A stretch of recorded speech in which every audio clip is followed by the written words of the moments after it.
আজকে তৈরি করছি মাটনের সলিড পিস দিয়ে ঘরোয়া একরকম মাটন পোলাও, খুবই সহজ উপায়ে। তার জন্য আমি এখানে প্রথমেই কড়াইয়ে পরিমাণ মতো সাদা তেল দিয়ে পরিমাণ মতো ঝিরিঝিরি করে কাটা পেঁয়াজ চিনি দিয়ে ভালো করে লালচে করে ভেজে বেরেস্তা হিসেবে তুলে সরিয়ে রেখে তারপর ওই তেলের মধ্যে নুন আর হলুদ গুঁড়ো দিয়ে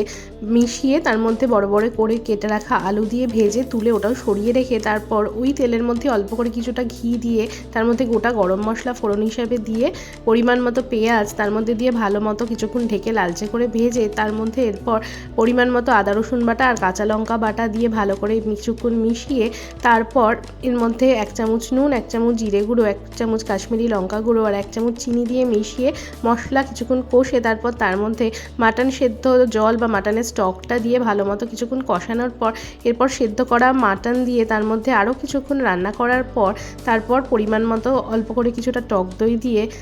আবারও কিছুক্ষণ ঢেকে রান্না করার পর এরপর এর মধ্যে ধুয়ে জল ঝরানো পরিমাণ মতো 3 কাপ চাল, বাসমতি চাল এর মধ্যে দিয়ে ভালো করে মিশিয়ে এরপর 6 কাপ গরম জল ওই 1 কাপেরই মেপে দিয়ে দিলাম এর মধ্যে আমি। তারপর চাল আরও কিছুটা ঝরঝরে হওয়ার জন্য এর মধ্যে 1 চামচ মতো ভিনিগার মিশিয়ে চাল 80% মতো সেদ্ধ হয়ে যাওয়ার পর তারপর এর মধ্যে আমি 1 চামচ মতো গরম মশলা আর ভেজে রাখা আলু আর কাঁচা লঙ্কা চেরা দিয়ে ঢেকে আরও কিছুক্ষণ চাল সেদ্ধ হয়ে গেলে তারপর নামানোর আগে এর মধ্যে 1 চামচ কেওড়া জল, গোলাপ জল আর পরিমাণ মতো যে বেরেস্তা ভেজে রেখেছিলাম সেটা ভালো মতো ছড়িয়ে দিলেই খুবই সহজ উপায় আর খুবই তাড়াতাড়ি তৈরি হয়ে গেল মাটন পোলাও। খেতে সুস্বাদু আর রেসিপিও সহজ।